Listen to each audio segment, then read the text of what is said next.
Yeah. I don't need that. Okay. Yeah. Yeah. Thanks for agreeing to this. I really appreciate it. No So, worries, man. No worries, man. This is a small thing, small thing. okay, why don't you just like introduce yourself a little bit, like what you do, who you are, what you do. Okay, my name is Edward. I'm actually a content creator. I'm a self-employed content creator. Previously, I was working full-time as a DJ. I was DJing in clubs. I was DJing in festivals. I've been touring. Right before this whole thing started, actually had a tour in the US set up, but then this set Oh, that into threw a wrench in my plans. So now the money's gone and I am struggling. I am struggling right now in this economy, but there are some people who are there are some openings that I've applied for, and mm. hopefully I get them. Yeah. Okay, cool. Thanks. That's a very interesting introduction. I was not expecting that. I actually want to focus a little bit, like at least just to start with a little bit about uh your DJ career or prior DJ career, however you want to reference it as. Okay. How would you rank yourself? Because I mean, you mentioned this US tour, quite a big thing. Like out of I don't know, like the DJs in Singapore, how would you rank yourself? Because and the reason for that is very simple. From a financial perspective, I'm just trying to get what it would take in relation to like how much you make, for example, or you roughly make how much you get paid per gig, things like that. What it takes to do a tour. Yeah. So how would you rank yourself? I think amongst working DJs, I've been the lower half because Okay. in working DJs wise, you have DJs that do clubs that make a lot of money, and then you got DJs who do clubs that make okay money, and then you got DJs who do bars who don't make money. So like for me, I'm like between the ones that does clubs and bars that makes okay money. Like on average, I think I make about three to four, and that's pretty dope. Like granted, I work like 3 days a week, but um yeah, if in comparison to some of my friends who make maybe like 1,000 a night or maybe 3,000 a night per gig, it's very little money. But then then there's a disparity when it comes to creative arts. In any form of performance or performative art, you have like that 1% that makes like a shitload of money, and then you have Yeah. like everyone else who just makes barely enough. Okay. Sure. How long were you DJing for? I've been DJing for about 5 years. I started in 2015. I was 24 when I started DJing. Okay. I mean, as you know, this is more of a financial perspectives. How has your income increased or decreased or moved generally in that last 5 years? Well, And it's increased exponentially. When I started DJing in 2015. I was DJing for $20 for cab and a dinner. oh wow. Yeah, I mean, you gotta start somewhere, and performative arts doesn't pay very well when you're at the start. You really do it as a passion, and then Okay. it's kind of like art is subjective. Eventually, people like you enough that they pay you, but before that, it's a maybe I won't pay you kind of thing. Oh, okay. But what would you attribute your increase in pay towards in the last 5 years? Yeah. Actually, a lot of it is experience. No matter how good you are at Mm, any form of your art, no one is going to pay you what you deserve until you go out there okay. and start doing business.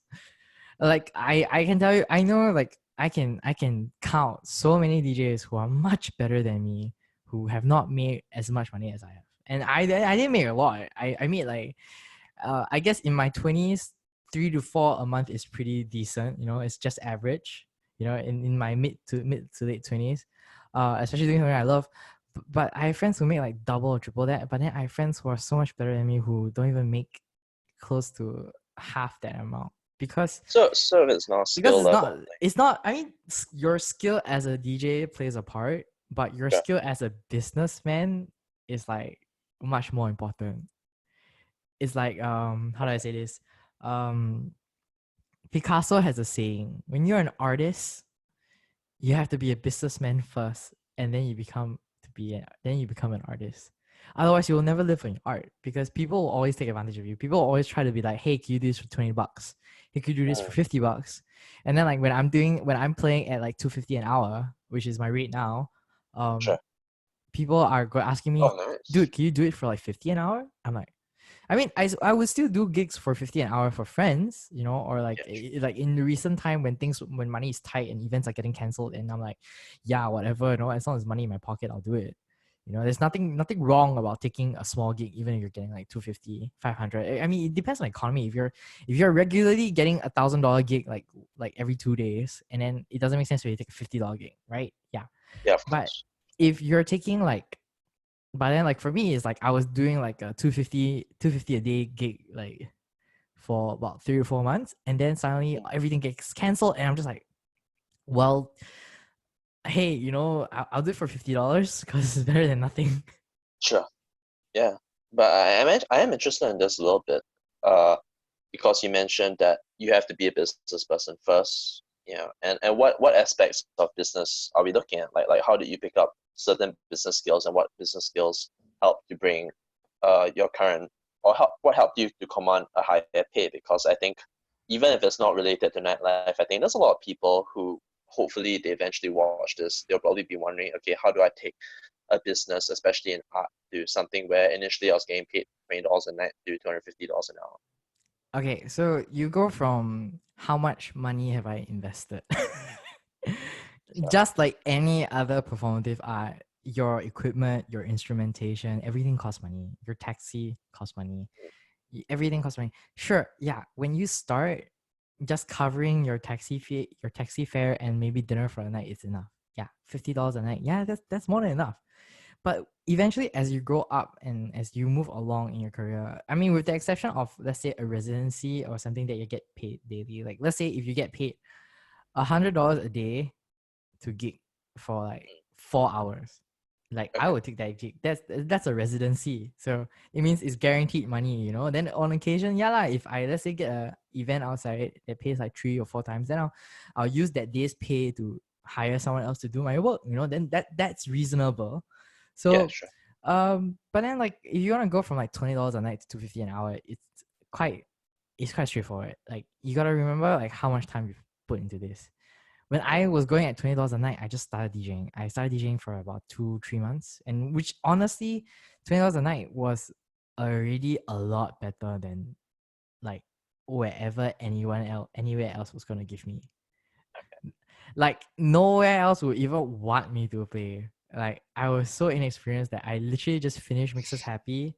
I just learned how to DJ. I had my Wigo 3 walking around that looked like a fucking toy, and then everyone's just like, yeah, you have like no one's kind of like no one's recommending you because no one knows you, and then like no one's ever seen you play. Your mixtapes are dope, but it's still like, you know, you're still too fresh. We're not gonna hire you for clubs and stuff like. And I'm just like, yeah, you know, I can understand now. Like, yeah, you know, yeah, it's not worth it lah. So when you start out, no one's ever gonna give you that opportunity. So you take whatever you get. But then as you start investing more into yourself with a new computer, new mm, equipment, all that adds up. And then you'll be like, hey, okay, it cost me $30 to get here. It cost me $30 to go home. So I need to make at least 60 a night. And yeah, then I don't mind playing for like you know, like my raw cost for myself would be like maybe $10 an hour. And I'll be like, okay, I need to make like at least $100 tonight to like at least see that this night is worth the money that I've spent. yeah. So it depends on like how much you value yourself, because you have to understand that when it comes to things like performative arts, Mm, premium comes at a cost, and premium's cost is not that people pay more, but that when you have premium, you lose volume. So you could be doing like maybe if you're like a $50 to $100 DJ a day, you could be mm, doing maybe like close to 26, maybe 26 gigs. So that means you work almost every day. okay. But then once you make that jump from $100 a day to $200 a day, you see that you're working like maybe 10 gigs, 10, 12 gigs. You Oh, lose a why bit is that? because people when you're $100 a day DJ, people are more likely to hire you. Yeah, yeah, that's true. Like, let me Yeah. ask you a question straight out. Like, look, if you were to run a D&D right now, would you Yep. go value for money or would you go for skill? Is it dinner and dance? I mean, you Yeah, said like D&D. you're a financial advisor, right? So you have your Yeah. are you independent or you're a group? I guess technically you could say independent, sure. So okay, Because but you like let's say if you had your whole team, owners. right? You were to Sure. do like a Okay. dinner and dance, and your whole team is like a few hundred people. Yeah, If sure. you hired a DJ, Yeah. would you hire the guy that could get the job done at $100, or would you hire the guy who would make your night memorable for $200? Uh, if we're not impressing anyone on the guest list in particular, then It's your own it's people, mind absolutely you. it's yeah, then it's absolutely $100 thing. See, Yeah. everyone has that mentality. Why you see? That's also why. That's also why when when you have that mentality, Mm, then you're not. That's the fine line between prudent, uh, value for money and stingy. Because if you're okay. talking about something like a D&D, that's a once a year event. Yeah. It is a special occasion. Why do you Mm, want to hire someone that can only get the job done? You should be hiring something and make it memorable. Then everybody like, hey, I can't wait for the next year. You know, I'm gonna be so excited next year when when I go to the D&D and stuff. So you see, that's the thing. Everyone has that. As long as it mm, works, I'm not gonna pay for more. But they forget that when you pay for more, you get quality, and yeah. when that quality increases, like the people who are on the receiving end of Mm, what you spent, yeah. the value you're gonna get out of that is a lot more. Okay. But a lot of business owners don't think that way. A lot of business owners is I want it as cheap as possible and as Mm, profitable as possible, and that's it. They forget sure. that quality comes along with the price. Yeah. Okay. That's a very interesting assessment. Mm. You mentioned just now about, I mean, just to sidetrack a little bit more because I'm gonna ask you different things in a short while of it. Is it like you mentioned the bar and the club thing, and there's some differences for whatever reason, as well as you mentioned that you may be more on the lower end of your in relation to like let's say DJs or whatever. Uh, what like what does it take to get to a higher end, and why are some people still stuck at like so-called the bar stage? In fact, why is the bar stage even like paid lower for example? I have no clue. Okay, bars don't make as much money as clubs, or at Okay. least that's what they like to say. The truth is, bars make way more money, and bar money is always more stable.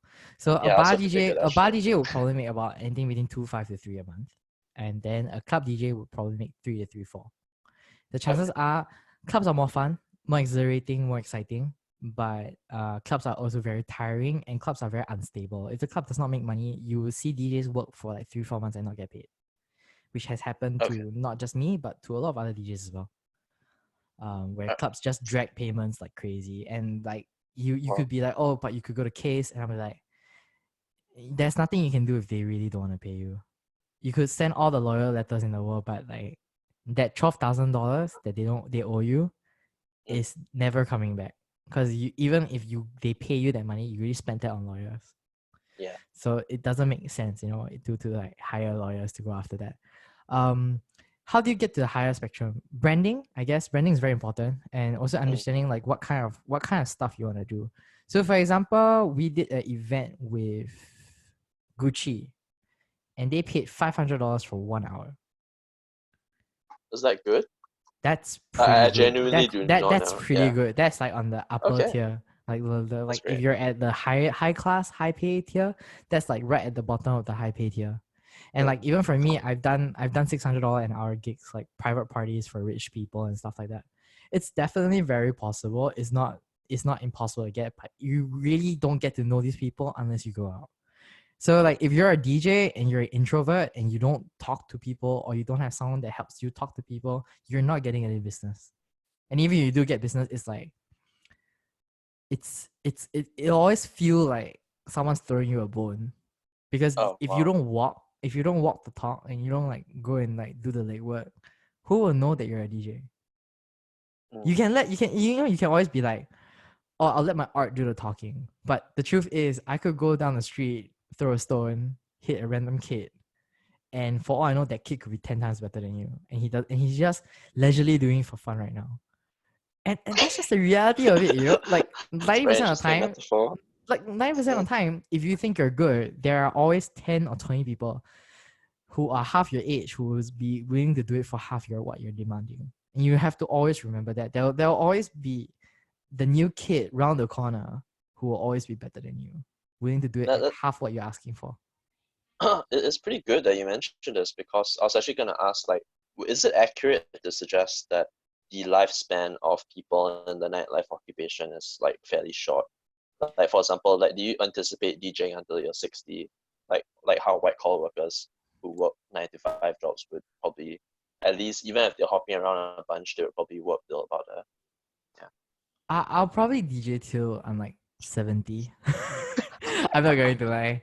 I'm never gonna stop DJing. I might stop DJing as my main income, but I'll never stop DJing. Of course. Yeah, And sure. I will never stop. I'll never stop like pursuing DJing as at least a side hustle. It'll always be one of my hustles. It may not be my main hustle because like even in recent terms, like I've been regulated to creating content for people as a full-time job. Sure. But you know, there's a lot of love there for that kind of work. But DJing, yeah, is something I will never stop doing. My pursuit for music was one of the reasons why I actually stopped working in advertising and PR in my early 20s.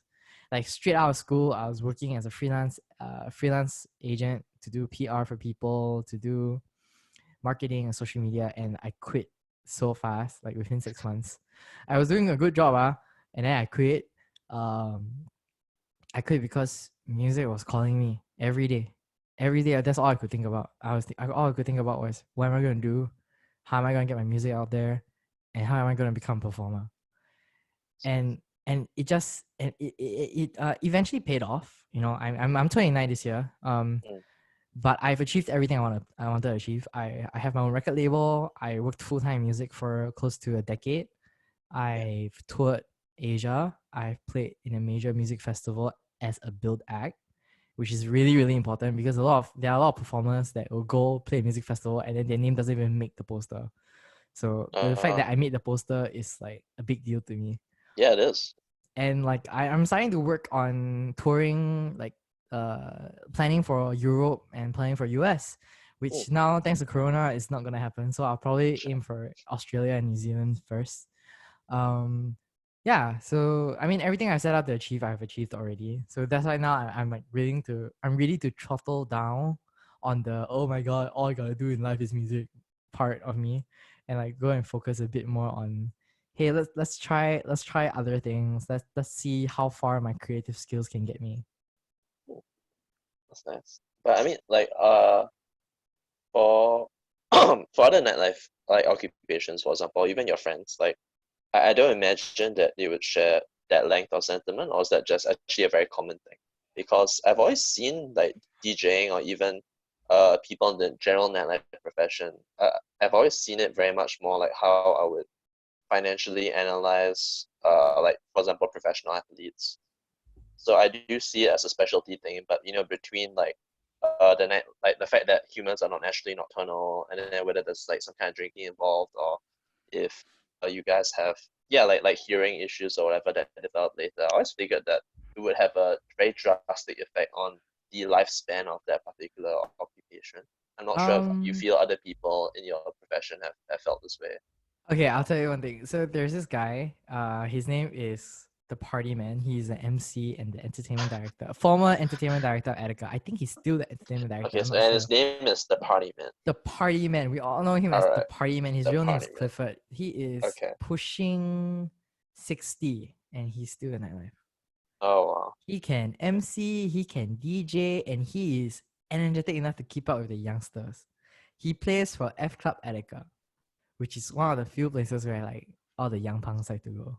That's true. So yeah, like the age I group remember. for F Club Attica is like 18 to 22.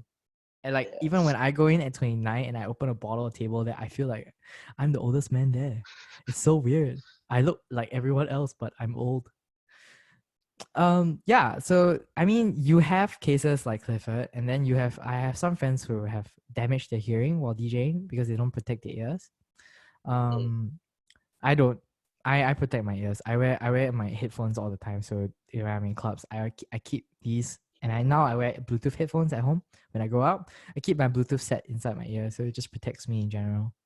Um, Good. what I'm able to do, like what I can say is like, yes, I think a lot of a lot of things like in nightlife, it is you have a short lifespan. You usually when you work in music, your lifespan is about 10 years.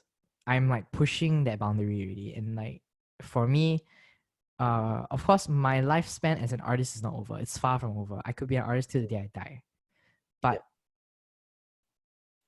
have I passed my prime? The question should be, have I passed my prime as an artist? Okay. Yes and no. Yes, because I'm not 20 anymore. And if I was 20, I will have another 10 years to like be in my prime. But no, because that wasn't the kind of artist I wanted to be in the first place. Mm. I always wanted to be like something like Fatboy Slim, where like I make music, people like, people don't like, never mind. That kind. And then if I'm successful, I'm successful. If I'm not, I'm not. But of course I still want to play big parties, you know? And so I'll still do like a few commercial things here and there. But that's where this is the crux of the matter. In Singapore, we see we hardly see people move up into management. Everyone wants to stay a performer or a DJ, but not everyone is willing to move in and stay as and go up and become a manager. Okay. So if you don't make way for youngsters who are going to be better than you, then how are the youngsters going to make money? How will art flourish? What is the next generation? Then you cannot tell me that, oh yeah, no, we have to be selective about who gets to succeed, which is, I can see where that mentality comes from. But if you do that, then I guess as an industry, you suffer. Because how do you know whether or not someone is going to be successful from the little that they've done? Then you're only picking up like 2% that was lucky enough to get through, Mm. instead of the maybe the 50% of them who would be so important and who would change lives. Which is kind of one of the things we do at DJ Center. We find talent, we groom them, we develop them, and then we give them the opportunity to shine. We built the whole structure of DJ Center was built around the idea that we as a team are there to develop the next generation. So that's one of the things that so far that we've done as a team, that I felt that helped me shape my perspective a lot on how I look at the nightlife industry. Wow. And so to answer your question, yes, I do believe nightlife industry lifespans are short, but the people in Singapore are like 老不死 kind, so they are old and they will never die. Okay. So that's why even till now, actually, yeah, even till until quite very recently, if you went to Clarke Quay, if you go see all the name of all the resident DJs of all the different clubs, the club changed name, but the resident DJ never changed name. Oh my god, I can't believe I Oh, said that. I think that's fine. can we cut that part out? I think we should keep that. But it's cool, I honestly I didn't know so much of this, so it's very interesting to me. I mean, it's not a like I mean, I gotta make sure, like, okay, it's not a bad thing, and yes, no one should be forcing each other out, but really, like, there's not enough like upwards mobility, and like upwards mobility also, but then you can't blame them either, because you have to think about it this way. You After you're a DJ, what do? You The amount you make as a DJ is not enough to start a business. And DJ schools, we have a limited population. So if these people, they want to be pursuing their passion even into their 40s, 50s, and 60s, there's no harm in that. And okay, like, okay, I have to like kind of set the balance here. There are people who are much older who are also making way for the younger generation and who have invested a lot of time to help develop the younger generation. One would be my teacher Mass. He has helped me a lot. Another name I would like to bring up is Chris Columbus from Group of DJs. He has also brought up a lot of people. Raw from Pandemic, Jeremy Gemstar from Ministry of DJs, like all these people. And then you have people like like the Marquee team, who actually they brought up this DJ called Zippy, where no one knew him, but he came out of nowhere, and now he's one of the residents of Marquee, and that guy is killing it every night. Zook has also done their fair share of like developing the younger generation as well.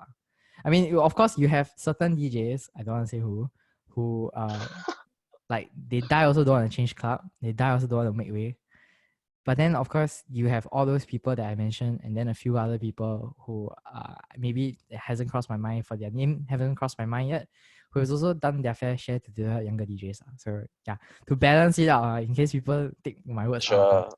that's fine. For DJs, I mean, so aside from this DJ center that you're doing with your team, friends, I'm not sure.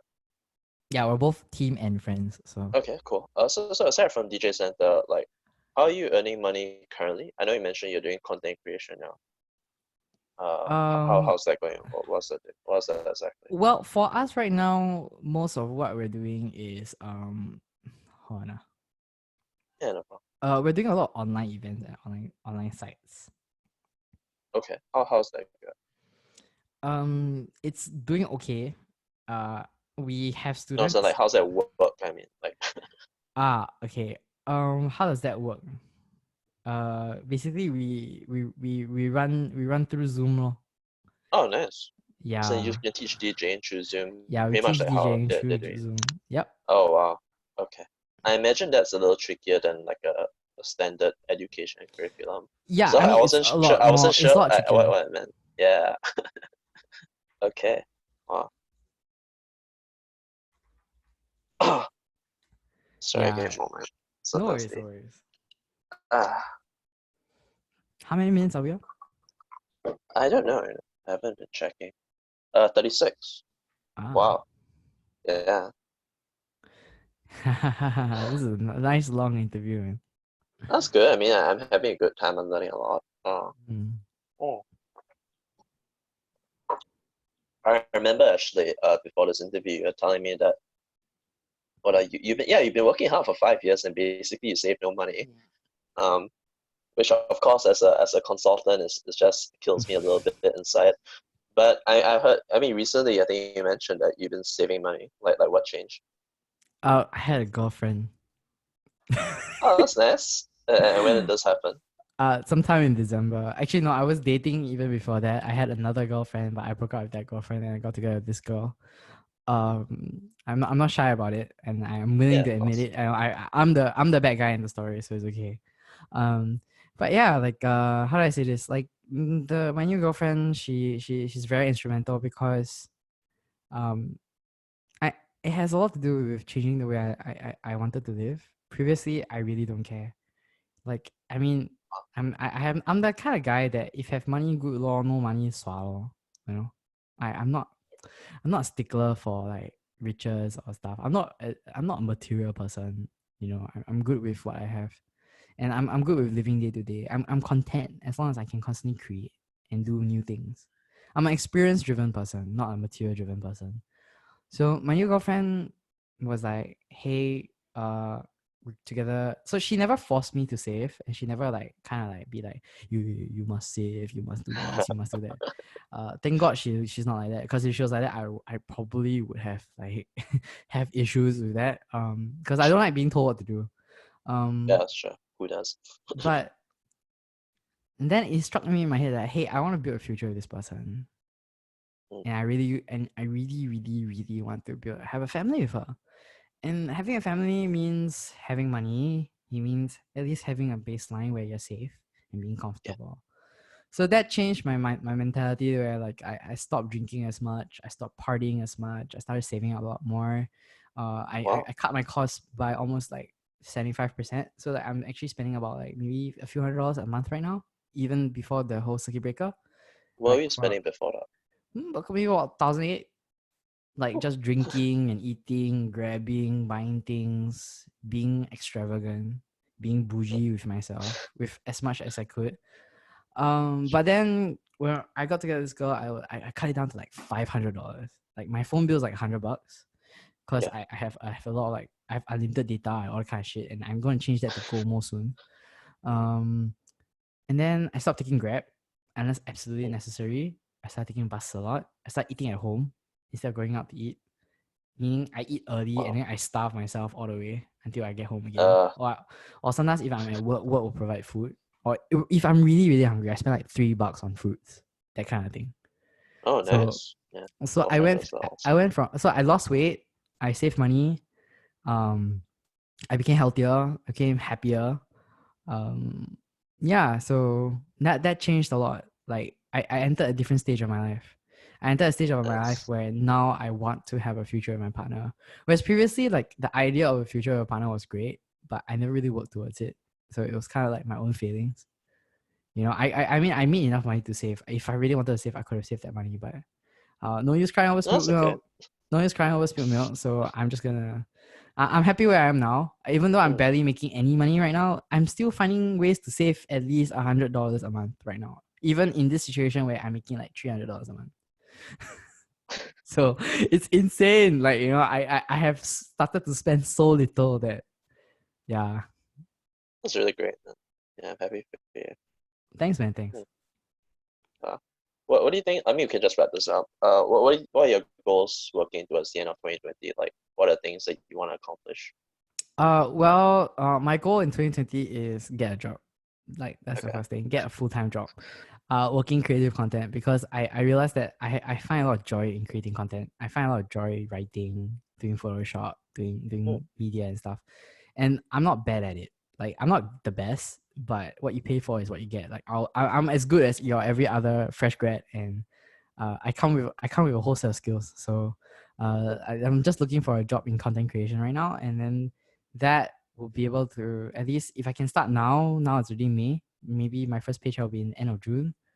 Um, it'll be pretty dope lah. Like first paycheck, CPF, all that kind of shit, and then like by the time 2020 comes out and the new BTOs are out, I can like go and like apply for my BTO with my girlfriend. Wow. Like we're already at that stage.